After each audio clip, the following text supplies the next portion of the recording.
Hey, Mr. DJ, put a record on. I wanna dance with my baby. Music makes the people come together.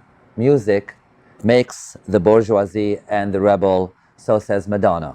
Music is really one of the most precious gifts that we have. I think we can all agree on that. It has the ability to set up our mood, energize us, relax us, make us happy, even make us shed a tear. It can certainly bring back old memories or create new ones. Music is a language we all understand. We understand the beat even if we don't understand the words. DJs around the world spin for us. And when they do, the beat connects us. Wherever we are, in very little other ways that can happen. When we walk to the heart of the dance floor and leave all the troubles of the day behind, we are just immersed in our togetherness and in our connectiveness. Hail the DJs. You likely guessed it, my guest today is a DJ. But first, hello everyone here. Welcome to On the Couch at Buddies in Bad Times Theater. Yay! How's everyone tonight? Doing good? Welcome, welcome. Hope all of you also at home are all cozied up and joining us on a new visit with some really cool and awesome creative LGBTQ peeps. Kat Grant is feeling under the weather, so unfortunately she's not here, but she has Deidre Glassford, her niece, is going to be joining us, and she's going to be talking to author Emilie Nantel, who drove all the way from Montreal to be with us on the show, so we love her for that. And we're going to be talking to experimental ambient post-rock performance artist Carolina Brown, and she'll be chatting with Boyd Kodak on his segment. I am excited to chat with my guest this evening. He is a sought-after DJ who gets our community dancing, and he really loves his music. But the reason for his popularity and what a lot of people like about him is his personality. I have worked with him on a couple of events in the past. He is professional, he is courteous, down to earth, and warm. But the reason why I wanted him to be here on the couch with us is because at the last event that we were there together, I ended up in a very long and very soulful chat with him, and I figured you all would want to meet this guy. So let's bring out my guest, DJ Neill MacLeod, everyone. Ah! Hi, Neil. Come discuss. Everyone. Hey, how's it going? Good to see you. Welcome. Thanks for calling. All right. Thanks, everyone. For those who have never heard you spin, what's your sound? What's your groove thing? My groove thing. I say my style is, I say dirty tribal house.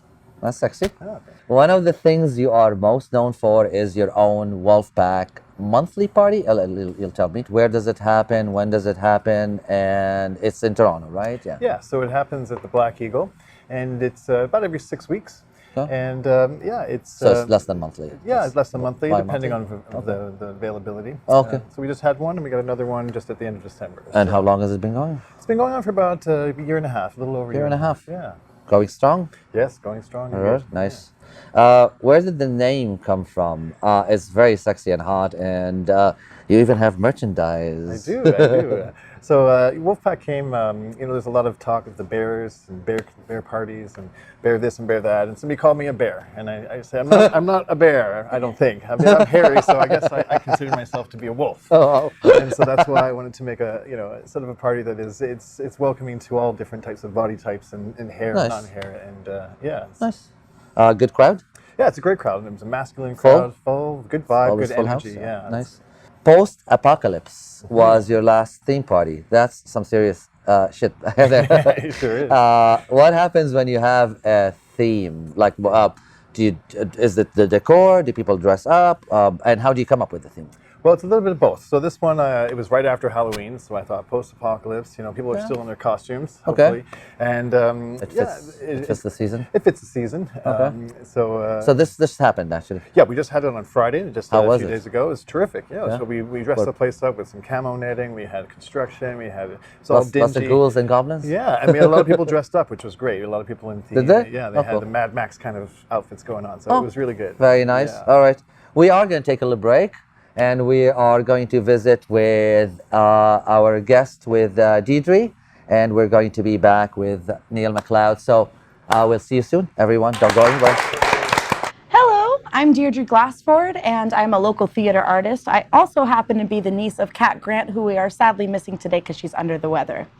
Now, I'll be filling in for her, and we are really, really excited because today we have an incredible queer fiction author who is here today with her book, Open, a tale of love, mermaids, bassists, and creepy dudes. Now, coming all the way from Montreal, let's give her a warm bienvenue, Emilie Nantel. Thanks so much. So it's really awesome to have you here on the show, Emilie. I'm really so glad to be here. Thanks for having me. I'm so excited. It's my first interview. I heard you drove all the way from Montreal today, and you plan on driving all the way back right after. Is that right? It's right. It was like a 6-hour drive, and we were driving back right after. Well, we're very pleased to have you. Now, I just wanted to ask you, where is it that you were born and raised? Born and raised in the South Shore of Montreal, where I still live to this day. Wonderful. So you're a Montreal native. Yeah, that's right. That's fantastic. So let's talk about your book. I'm really excited about this. It's a really beautiful synopsis in there, right? So what is it that made you realize that you wanted to be a writer? Ever since I was like tiny, my favorite heroines in books were writers themselves. So like Anne of Green Gables, Emilie of the New Moon, Jo Marsh in Little Women. So I wanted to be like them, and so I decided to tell my story. And it's like 6 years later, and I'm now a published author. Oh, that's fantastic. Let's give her a hand for that. Thanks. So this is your first book. Yeah, it is. I love it. I love the cover art on there. It really pops, goes with the set. Shout out to my cover designer. They're in the queer community too. Their name is Cassandra Fontaine. You can check them out on Instagram at HeyCassHey. So how did you come up with the premise for this book? Where was your inspiration from? Well, actually, this is like a queer polyamorous rom-com. I used to be like in a open relationship at the time, so I would draw from my experience with open relationship. The people I dated, some things ended badly, some things were funny, and everything.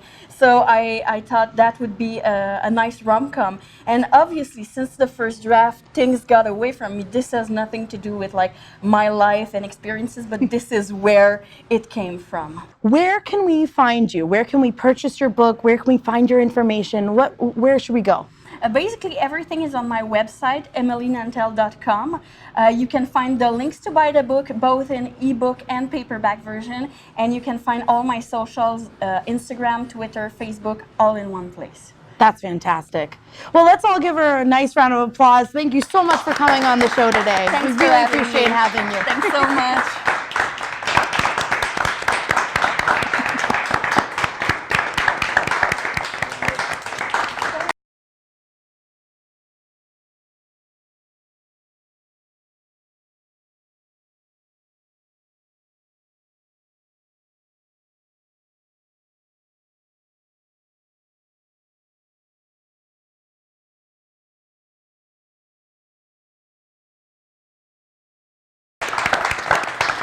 I think I'm gonna cry. And we're back, yay!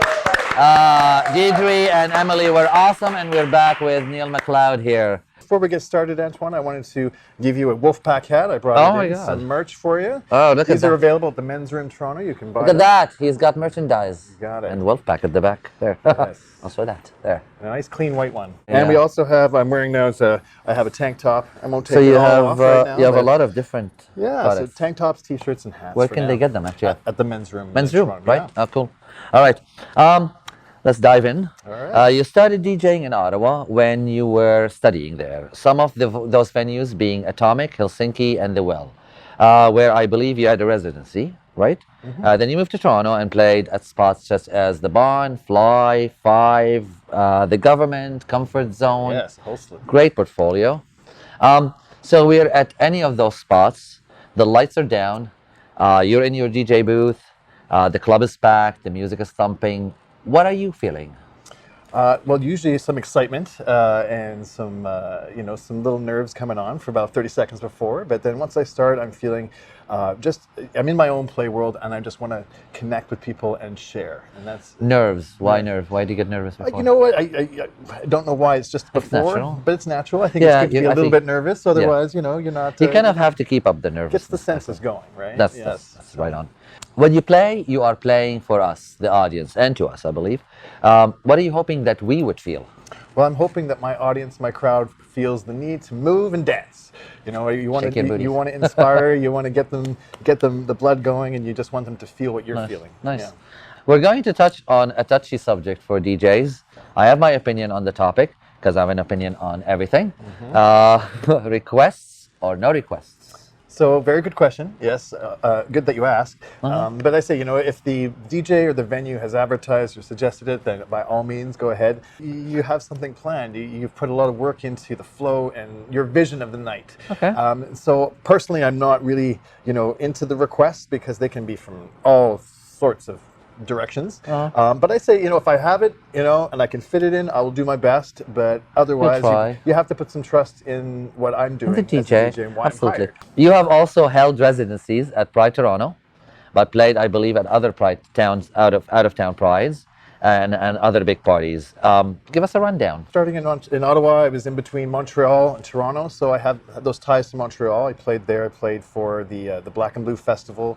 They do parties like the Red Ball, the Ballon Blanc. There was the New Year's Eve party, which was great, and also for their Pride. And then at Toronto as well, playing.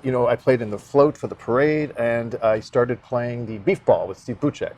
And that was Steve. Hey, Steve. So that was a 9-year sort of run of being the only local DJ to headline a party as opposed to open. Good man. You played the trumpet. You played the piano since you were four. That leads us to the next question. You play in 2 bands now. Yes. In Etobicoke. You're going to tell us and listen to the whole question. What they play, where they play, are they gay bands? Why so far in Etobicoke? And is it worth the ticket to come and see you in a concert? Okay, all right. That's a lot. That's a good remember question. that one? Yeah. You tell me if I missed something. Okay. But so one band that I play with is the Toronto Concert Band. I've been there 3 years. Okay. And another band that I play is the Etobicoke Community Concert Band, and I've been with them for about 12 years. Both bands, it depends on the season, it depends on the sort of the theme. So it can be a variety of show tunes, movies. It can be marches. It can be anything really. And they're not gay bands. And they're not gay bands, but they play show tunes. I know they should, shouldn't they? But they have an expert if they do go there. But yeah, they're all welcoming, and it's a great way to meet other musicians and stay current. Okay, well, look up Etobicoke Community Concert there you Band. go. I noticed in your bio that you don't call yourself a DJ. You call yourself an artist. I like that. You certainly do more than DJing. You produce, play in a band, been on a radio show. And now I hear you actually are going to be, or you have been playing an instrument while you're DJing. Yeah. I get to see that. I think it'd be exciting. To me, that says someone really passionate about something. What does music mean to you? Well, music to me is everything. It's been a part of my life since I was, four playing on a paper piano, mind you. Paper piano? Yeah, paper piano. That's where I started. Cool. But it's a part of my everyday life. It's a part of expression. It's a part of sharing, and it's inspiring. It's a language that we all know. It's something that you can go to the other side of the world, which I have, and play music, and people they know it. They connect with it, and it's a great way to share what you have inside. See, I'm just fired by somebody who has so much passion about something. Good for you. We're going to switch majorly the topic now to curling. You play in 2 leagues. I know you're part Scottish. So is that the Scottish part of you that got you into this? Why did you get into curling? Well, I'm sure that it's in my blood somewhere, but I was introduced, I was introduced, about 10, 12, 13 years ago to a gay league, and then they asked me to come out and try it, and I did pretty well for my first time, and it was a tournament. So after that, I continued on. Yeah. So I play in two leagues. One's the Leaside Curling Club, and the other one is at the Riverdale League. It's a gay league. It's the biggest gay league in the world. And I'm also an instructor. Here in Toronto is the biggest league in the world. Yay! And I'm an instructor and a coach at the Leaside Curling Club. Oh, so. Good for you. Sports. and LGBT in general, they are not the easiest two to connect together. Traditionally, lots of homophobia and prejudices, unfortunately. Have you personally experienced any of that? Maybe not, I don't know, but curling.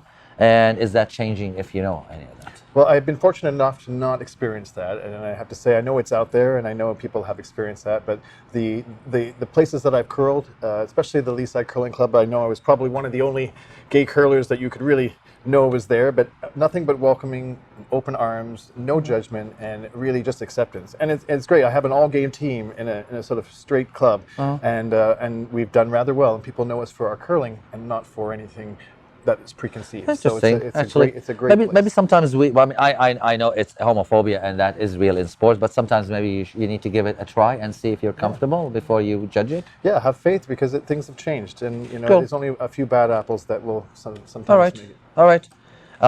We are going to take a little break, and we're going to visit with Boyd Kodak and Carolina Brown, and we'll be back with Mr. MacLeod here. All right. Yeah. Wow. Hi, Boyd Kodak here.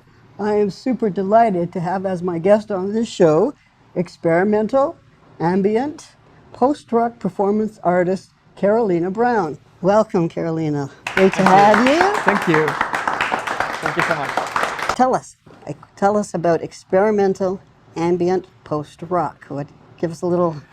I like making music with a lot of different instruments. Like guitar is my main instrument, but when I make my music, I like using my feet. So sometimes I just use like these like devices that I like make. I just like use my feet to make music with them while I am playing guitar. And I like using like different things that are not conventionally thought of as musical instruments. That's fantastic. But you can make music, with lots of different you make things. music. Since I started like performing, like people would always, like comment on the quality of my music being like very movie-like.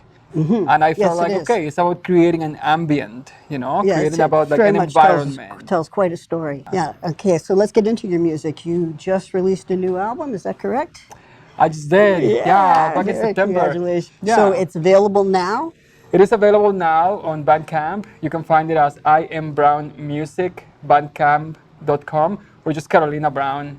Okay. And and bandcamp.com. the name of the new album is. The name of the new album is Falling Star. Yeah, it's actually a song that I wrote a long time ago, and it was my first language is Spanish. I come from Mexico. And that was the very first song that I wrote in English. And then after that, like it was just, a bunch of other things that started coming. And then I came up with this album, which is like a mix of like English and Spanish songs. Yes, I was going to say there's quite a variety. It's quite a variety. And Falling Star is like kind of, like just like my way of like seeing life. Like we come and, like get on the stage and we shine. And then the next day you might be gone. And somebody else, like takes over. Today, gone tomorrow. Yep. That's, that's the way it is. Yeah. Where can we buy it? Bandcamp. Come on, buy it. Buy it. You can find it also on my website. Some recovery income. IamBrownMusic.com. That's my website. You can find some links there to get the album. You can go directly to the website, IamBrownMusic.com, and you can find everything there too. Fantastic. Yeah. Excellent. And the works, do you have a second album coming up, I think? Is Working on a second album. Yeah. Flower Prints at some point next year. Traditional, stories about, like this, like gay character, that people in indigenous communities, revered, and it was known as the Flower Prince. Yeah, I just want to thank a lot of people, who have helped me out throughout my career. Pleasure, such a pleasure. Thank you so much. Thank you so much.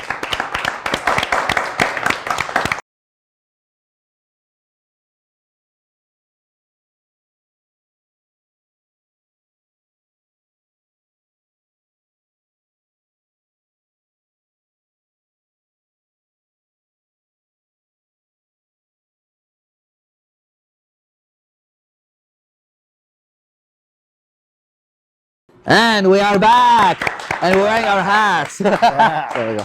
And we're now taking the hats off. As I mentioned, you're Scottish. That's your dad. And your mom is English. And you were born in England. Did I ever mention to you that I used to vacation in England most of my childhood? Oh, really? Yes. Yeah. Pretty much all my summers when I was a kid and teenager as well. So you know England. Yeah, I was going to say, you left when you were 4, so I probably know it better than you. Yeah, probably. Do you remember anything about England? Have you been back? I went back when I was 12 for about 3 months. Oh. We were going to move back there, then we decided it wasn't going to be the case. So what I remember is basically the food. And fish and chips on the boardwalk. I mean, in the newspaper, it's highly not good for your health. But that and just, I have one memory of Scotland. It was a beach, but yeah, it was, That I've never been. Ireland and Scotland, I just love the scenery. I want to go back there badly. Yeah, Yes. it really is. Cool. Do you have a big family? You're the second oldest, I believe. Yes, one older, two younger, and we're all boys. Boys? Yeah. No girls 3 in brothers. the family? Ah. Yeah, everyone says poor mom, but she's very happy to have 4 boys. So. Cool. Accepting? Oh, all of them, yeah. Yeah? Well, good family. I'm so fortunate. So how was life when you moved to Canada? What was the experience? Well, we actually immigrated right into Quebec, which was wow. It was a shock because we're here me and my older brother are 2 English guys, little guys with British accents, and we don't know a word of French, and no one will speak English to us. You were in Ottawa studying. What were you studying? I was studying to be a music teacher, so music. I studied classical trumpet. Really? and Oh, you are composition. trained. All right. Yes. Cool. How was Ottawa? How's life in Ottawa? Ottawa was great. I came from a small town and I went to a smaller city, but it's a small, beautiful city. It has a nice, cozy nightlife, but there weren't a lot of opportunities as far as clubs and venues. So No, I say it's like a bedroom community. It's very neat for settling down there for a quiet place and very beautifully. Yes, beautiful city. Like the streets are beautiful, the setup's beautiful, but I needed more for what I wanted to do. So you moved to Toronto. There I am. And you like it? Love it. Yeah. Why do you love it? I only thought I was going to be here for a few years, to be honest. Okay. But I thought I'd check it out and see, and here I am, 20 years later. I love Toronto too. It's got diversity. It's got it's got a nightlife. It's got things are open past 10 o'clock. You are a holistic Zen person. You have a calm energy. How did you arrive at being such a cool, collected, calm guy? Well, I've been through a lot of ups and downs, as we all have. But through those situations, especially when I was younger, you would get anxiety. You'd really get, in your head about things. And then, I look back after all this time, and I'm still here. I've still got my health. I've still got 2 legs, 2 arms, and I just take it, roll with the punches. And if you can take from what you learn from those experiences, then next time it comes around, you just take it a little bit more easier. Cool. Very nice. What brings you joy in the world, Neil, and what makes you happy? Other than music, because we talked about music, so something else. Well, it comes down to it inside. It's my friends, my family, the people I'm around. When they're happy, I'm happy. I say I'm only as happy as my saddest friend. It's easy to make you happy then. Yes, and life's too short otherwise. But the joys and the good people around me is what really keeps Beautiful. me. And what makes you sad? Sad? Yeah. Well, when I'm not in touch with the people that you love. Yeah. It's Very sweet. We just have to do the quick questions to wrap up. right. Okay, so just answer the first thing that comes to mind. Winter or summer guy? Summer. Summer, nice. Dog or cat guy? Cat guy. Boxers or briefs guy? Depending on the season or if I'm wearing them at all. Thank you. You're inviting all of us here for dinner. And everyone at home. It's a lot of people. Yeah, just so that's a lot of people. Just let me know when you're coming. When you're coming. What would you cook that's easy and cheery and quick for that amount of people? Well, for a surprise attack like that, one of my go-tos is pizza. I do a really good homemade pizza. You make good pizza. Oh, yeah. Lots of variety, lots of flavors. Nice. And quick and easy. Describe a romantic date. So the perfect date would be April 25th. Not too warm, not too cool. You just need a light. If you don't know where that is from, thank you, everyone. That's from Miss Congeniality? Miss Congeniality, yeah. My favorite movie. So for my No, for real. for my romantic date, Yeah. at home I have a fireplace. I put on the fire, have some nice chill music in the background, the home cooked dinner, and some cozy time. Who's your most favorite artist of all time, and one only? Well, if I were to say artist and bring it back to the DJing, one of the DJs that influenced me and he's incredible is Danny Tenaglia. Danny. Yeah. When I first started, the sound, the music, the quality, everything about his mixing, he would spin for sometimes 16, 20 hours. We go to It's actually very cool that your here. favorite artist is a DJ, not a singer. And that's why we say DJs are artists. They are. Oh, they are, of course. And Neill, your last words to our LGBT community and everyone watching. So talk to the camera there. All right. Well, first of all, thank you for having me on the show. You are Antoine. I very appreciate welcome that. for being on the show. All right. Thank you for, all my friends and family, the ones that have supported me through, I'm a starving artist, so there's been times where you've called on those people for help. And in saying that, my message would be to support your local artists, your local promoters, your local venues. They're not building new clubs. They're not giving new licenses. Yeah. So what we have to hold on to and support them. That's a beautiful, important message. It's important because if we don't have those, we have nowhere to go. Yeah. And then we lose that nightlife and that sort of soul of the gay community. So please, local Go out. art, Yeah, local go out, artists. enjoy your art. Thank you. Thank you very much. Yeah. Yes. I like it. Thank you, everyone. All right, let's wrap up here. First, what do you think of our new couch? Yay! So we got a new couch. Very cool. I know, last time we filmed without a couch. It's cool. I want to mention we have a super fan of the show who's been watching the show for the last couple of years at least, and decided actually to send us a donation when she watched the last episode and that we were looking for a couch. So she writes us and sends us a donation to chip into buying the couch. They didn't want their name mentioned, but big, huge, super on the couch. Thank you to our super fan. Thank you, everyone. We are humbled to know that you all value our show and our drive to create positive representation of our LGBT community and wonderful artists and allies to enjoy on TV. Also, a big shout out to Got Style, the awesome fashion store, for my today's wardrobe. They just came on board last time. Thank you. And don't forget, you can be part of the audience here with us in the future filming. You can now get your absolutely free ticket on Buddies and Bad Times Theater website, or write us via facebook.com/join us on the couch. You, everyone watching, you are a fantastic person, my friend. And we are even more fantastic when we are together, when we lean on one another and support one another. Until next time, we love you. Thank you for being with us. Cheers. Bye. Thank you, everyone.